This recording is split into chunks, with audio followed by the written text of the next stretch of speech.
है मसीह का प्यारा वचन, ये है वचन प्यारा। परमेश्वर के धन्य नाम की महिमा हो। प्रभात मनन के सत्र 2418 में आप सभी का बड़े प्रेम के साथ स्वागत करता हूँ। आइए आज के मनन के लिए हम पढ़ते हैं पत्रस की पहली पत्री अध्याय 4 पद 12। हे प्रियो, जो दुख रूपी अग्नि तुम्हारे परखने के लिए तुम में भड़की है, इससे ये समझकर अचंभा न करो कि कोई अनोखी बात तुम पर बीत रही है। हम इस बात को पूर्व में कई बार देख चुके हैं कि प्रेरित पत्रस इस पत्री को उन मसीह विश्वासियों को जो रोम के विभिन्न प्रांतों में एक ही समय यहूदी कट्टरपंथियों से और रोमी प्रशासन से सताए जा रहे थे, तसल्ली प्रदान करने के उपलक्ष्य में लिखा। उन दिनों में मसीह विश्वासी लोग जिस प्रकार के सताव से गुजरे हैं, वे शब्दों से समझाना बहुत ही कठिन होगा। कई लोग जंगली जानवरों के आहार बन गए। कई लोग रोम के कोलोसियम में खेल कूद होते समय मैदान के चारों तरफ खड़े किए गए खंभों में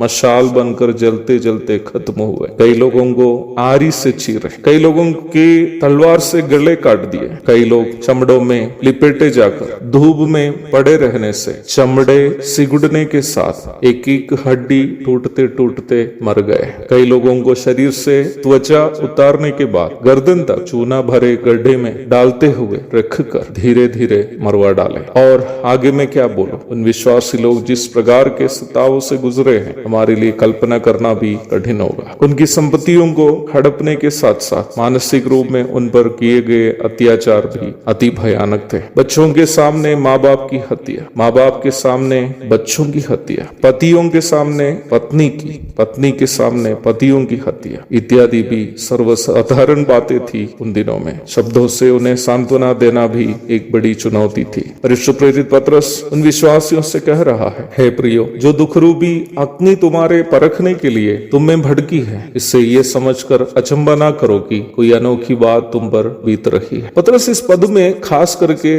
दो बातें बता रहा है। पहली बात, जो सताव या दुख विश्वासी झेल रहे हैं, वो एक परख है। ये परख कौन करता है? शैतान करता है। पहला पत्रस 5:8। शैतान विश्वासियों को क्यों परखता है? ताकि वह परमेश्वर के सामने ये साबित कर सके कि हम विश्वासी वास्तव में परमेश्वर से प्रेम नहीं करते हैं। अय्यूब अध्याय 1 की 6 से 12, 2 की 1 से 6 तक पढ़िएगा।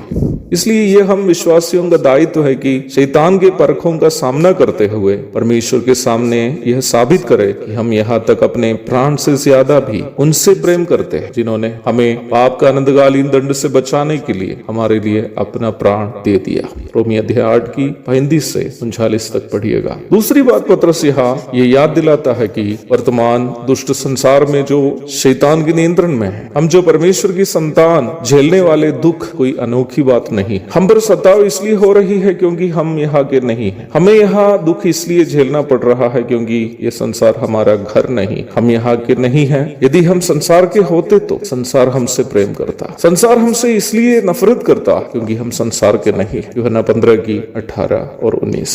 2024 दिसंबर 12 तारीख होने पर बिहार में मेरा 28 वर्ष पूरा हो जा रहा है। इतने लंबे साल के बाद भी आज भी मैं दुकानों में से कोई सामान खरीदता हूँ तो अक्सर मुझसे स्थानीय दुकानदार लोग बड़े प्रेम और सम्मान से ही ज्यादा रुपये वसूल लेते हैं। वही हमारी कलीसिया के स्थानीय भाई लोग जब सामान लेते हैं, जो सामान मुझे अधिक दाम में मिला वही सामान कम दाम में वे लोग खरीद देते हैं। इस वजह से अक्सर मुझे मेरी पत्नी से डांट भी सुनने को मिलती है। उस समय मैं उनसे कहता हूँ, यार यहाँ तो हम परदेसी है, इसलिए हमें लोग ठगते हैं। परदेसी को परदेश में कभी न्याय नहीं मिलता है। हम विश्वासी संसार में परदेसी है। यहाँ हमें पल पल दुख और कष्ट झेलना पड़ेगा। एक दिन हम अपने स्वर्गीय भवन में पहुंच जाएंगे, वहाँ हमें फिर कष्ट और दुख कभी झेलना नहीं पड़ेगा। एक और शुभ दिन की धन्य कामनाओं के साथ आज का मनन में यहाँ समाप्त करता हूँ। प्रभु आप सबको आशीष दे। आमीन।